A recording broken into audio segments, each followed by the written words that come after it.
Et on est de retour dans ce nouvel épisode du Broker du jour. Je vous propose à présent de nous envoler vers New York. On se connecte aux marchés américains grâce à vous. David Derry, French Partner chez eToro, French donc, mais sa vision est panoramique, je l'ai déjà dit.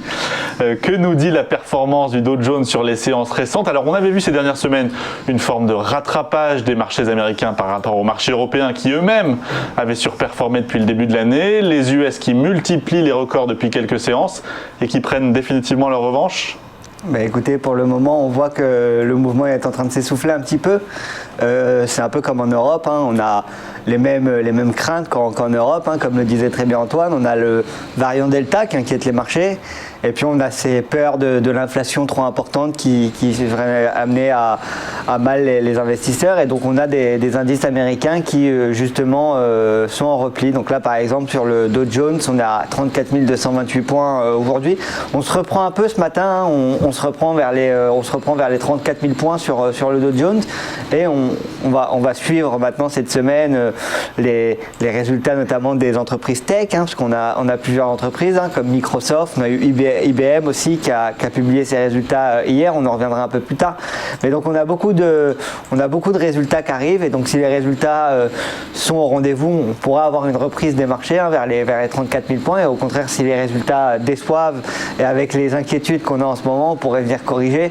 On voit qu'on a un premier support assez intéressant aux alentours des 33 740 points environ, et puis on a un deuxième support un peu plus bas vers les 33 250, 270 points à peu près. Donc ça va être assez intéressant à suivre, voir si on arrive à maintenir ces niveaux-là sur le Dow Jones. Et puis c'est pareil pour le Nasdaq et le S&P, hein, qui suivent plus ou moins leur homologue américain. Le Nasdaq, on est à 0,24%. On est venu rebondir sur les 14 500 points il y a quelques jours. Ça pourrait être aussi un niveau assez intéressant à surveiller pour voir si justement le Nasdaq rebondit sur ce niveau-là. Et puis pour le S&P, on est aussi pareil, on a replié un petit peu cette semaine et on est en train de se reprendre ce matin, on gagne 0,38% et on est venu justement se reprendre il y a quelques jours sur les 4250 points.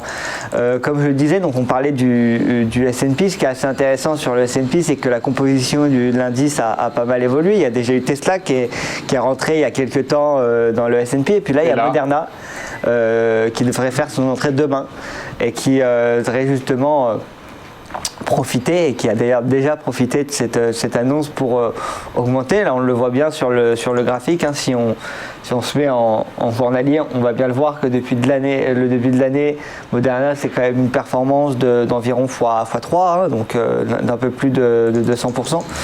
Et, croissance du cours peut-être un peu mécanique une fois qu'elle rentre dans un indice. Après on anticipe qu'elle va rentrer dans un indice.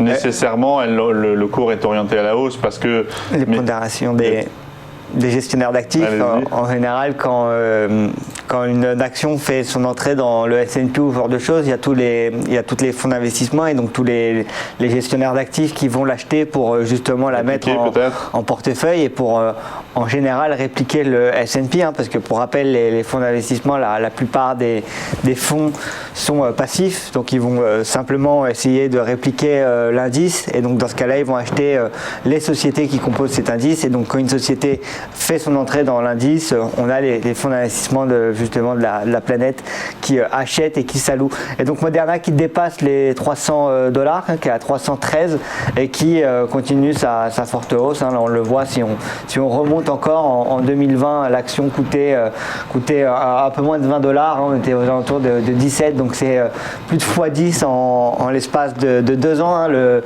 vaccin et le Covid a fait des gagnants, et les sociétés de vaccins en sont l'exemple pur.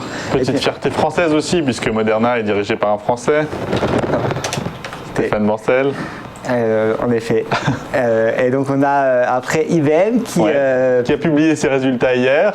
Exactement. Avec des résultats plutôt favorables. Des résultats plutôt favorables, hein, qui dépassent les attentes des analystes justement, hein, qui sort un résultat qui sort justement un chiffre d'affaires de 18,75 milliards sur le trimestre. Sur le trimestre, contre 18,3 qui était anticipé par les analystes. Et donc on a l'action qui justement se reprend en après-marché, hein, donc on ne le voit pas là sur le graphe, mais en après-marché l'action était en positif, hein, qui gagnait environ 2% justement.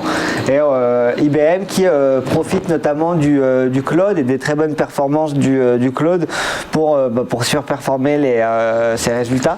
Et donc IBM qui était venu corriger justement ces derniers jours, hein, on le voit depuis à peu près le début juin, le mi-juin, IBM, après avoir dépassé les $150, est venu corriger. On n'a pas réussi à rattraper les niveaux de pré-Covid, hein, alors que la plupart des entreprises américaines les ont rattrapés. On voit que sur IBM, on est toujours à ces niveaux-là, hein, $150 qui joue quand même le rôle de support, le rôle de résistance assez important. Et donc à suivre sur les marchés, hein. On aura d'autres résultats encore cette semaine d'autres entreprises tech, hein. On peut penser notamment à Netflix qui va partager ou à Twitter.